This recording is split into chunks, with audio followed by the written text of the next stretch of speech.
রঙিন সন্ধ্যায় আমরা একত্রিত হয়েছি চলোয়াকে ড্রয়িং স্কুলের আয়োজনে বিশ্ব শিল্প দিবস এবং বাংলা নববর্ষ উদযাপন করতে। প্রতি বছর 15ই এপ্রিল পালিত হয় ওয়ার্ল্ড আর্ট ডে, বিশ্ববিখ্যাত চিত্রশিল্পী লিওনার্দো দা ভিঞ্চির জন্মদিনে।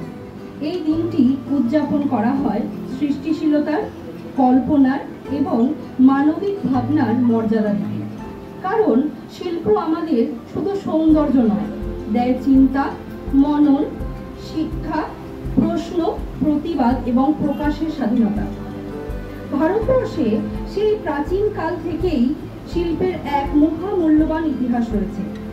অজন্তা, এলোরা, কোনারক, মধুবনী, কালীঘাট পটচিত্র থেকে শুরু করে রবীন্দ্রনাথের চিত্রকলা কিংবা নন্দলাল বসু, বিনোদ বিহারী, অবনীন্দ্রনাথ ঠাকুরের মতন শিল্পীরা আমাদের দেশের মাটিতে শিল্পের শুধু প্রকাশ নয়, এক শক্তিশালী সামাজিক ভাষা তৈরি করেছেন।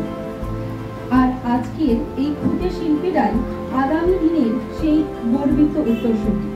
তাদের চোখে দেখা স্বপ্ন, তাদের হাতে আঁকা ভবিষ্যতই আমাদের আশার প্রতীক। আজকের এই মঞ্চে আমরা সেই শিল্পীরই উদযাপন করব। ছোট শিল্পীদের চোখে দেখা এক রঙিন জগৎ। আমি শৈলা, আজকে আপনাদের সঞ্চালিকা।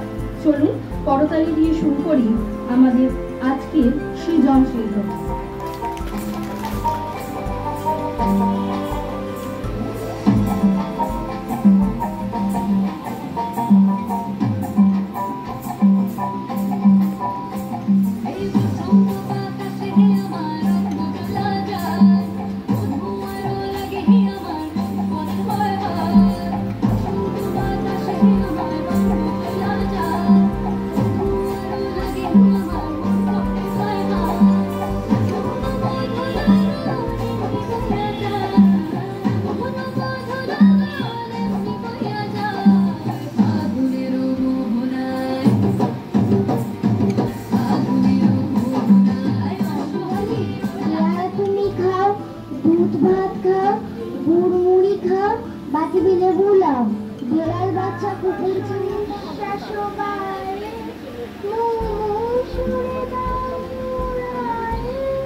রাতে সন্ধে রৌদ্র ওঠে বৃষ্টি পড়ে বাঁশের বনে পাতা নড়ে বাতাস ওঠে ভোরে ভোরে চষা মাটির গন্ধে সবুজ প্রাণের গানের লেখা রেখায় कुंज वन में रास रचो बनवारी श्याम हर हर बांसुरी बाजे बावरी होठ पर राधी का नाम शीश राजे मोर मुकुट शोभे करमाला धुन मधुर से मन लुभावे ब्रज में नंद लाला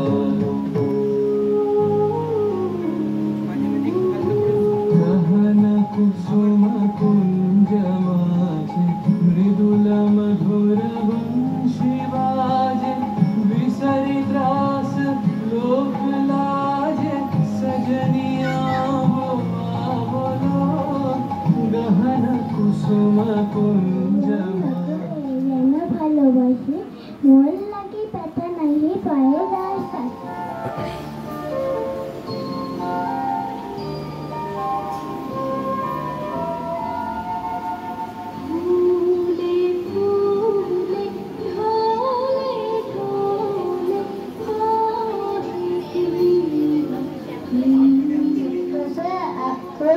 জুড়ে ছানা ফোটে নাই চোখ তার একেবারে কানা বাঙা এক 2000 ঝুল মাথা কোণে মা মুখে শুয়ে শুয়ে মার কথা শোনে যেই তার চোখ ফোটে হবে শরীর ঝালাই যত ব্যাধির পালাই বলবে পালাই পালাই যত ব্যাধির পালাই বলবে পালাই একটু ভালো রান্না করে সুতো কাটতে পারে কাজও করতে পারে নাকি